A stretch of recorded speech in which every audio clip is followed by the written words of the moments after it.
Faith and homosexuality. In Afghanistan, under the Taliban, the official punishment for homosexuality was execution by the tasteful method of burial alive under a wall pushed over on top of the victim. The crime itself being a private act performed by consenting adults who are doing nobody else any harm, we again have here the classic hallmark of religious absolutism. My own country has no right to be smug. Private homosexuality was a criminal offence in Britain up until, astonishingly, 1967. In 1954, the British mathematician Alan Turing, a candidate along with John von Neumann for the title of Father of the Computer, committed suicide after being convicted of the criminal offence of homosexual behaviour in private. Admittedly, Turing was not buried alive under a wall pushed over by a tank. He was offered a choice between 2 years in prison, you can imagine how the other prisoners would have treated him, and a course of hormone injections which could be said to amount to chemical castration and would have caused him to grow breasts. His final private choice was an apple that he had injected with cyanide.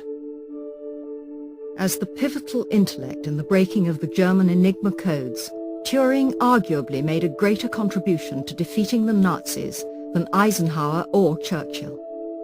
Thanks to Turing and his ultra colleagues at Bletchley Park, Allied generals in the field were consistently, over long periods of the war, privy to detailed German plans before the German generals had time to implement them. When Turing's role was no longer top secret, he should have been knighted and feted as a saviour of his nation.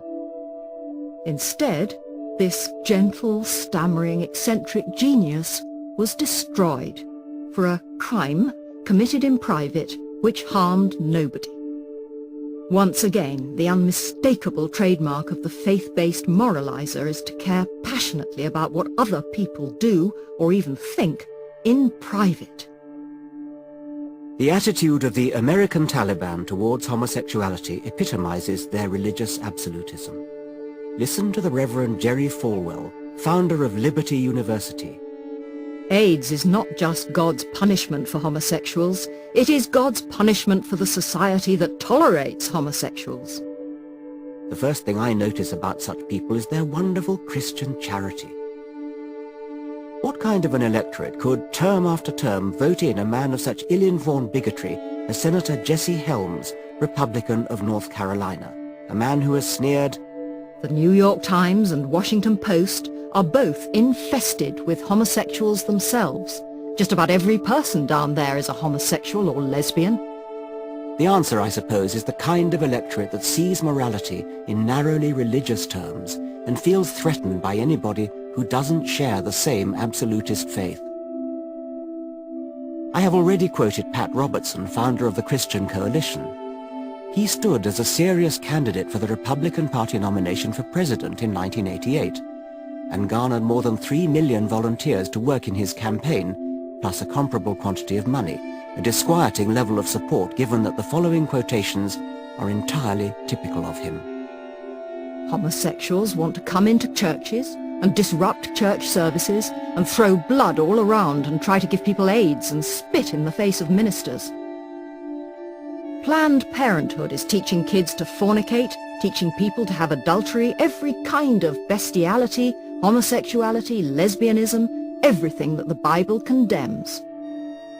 Robertson's attitude to women, too, would warm the black hearts of the Afghan Taliban. "I know this is painful for the ladies to hear, but if you get married, you have accepted the headship of a man, your husband. Christ is the head of the household, and the husband is the head of the wife, and that's the way it is, period." Gary Potter, president of Catholics for Christian Political Action, had this to say. "When the Christian majority takes over this country, there will be no satanic churches, no more free distribution of pornography, no more talk of rights for homosexuals. After the Christian majority takes control, pluralism will be seen as immoral and evil, and the state will not permit anybody the right to practice evil." Evil, as is very clear from the quotation, doesn't mean doing things that have bad consequences for people. It means private thoughts and actions that are not to the Christian majority's private liking. Pastor Fred Phelps of the Westboro Baptist Church is another strong preacher with an obsessive dislike of homosexuals. When Martin Luther King's widow died, Pastor Fred organized a picket of her funeral proclaiming, God hates fags and fag enablers, ergo God hates Coretta Scott King and is now tormenting her with fire and brimstone where the worm never dies and the fire is never quenched and the smoke of her torment ascendeth up for ever and ever. It is easy to write Fred Phelps off as a nut, but he has plenty of support from people and their money.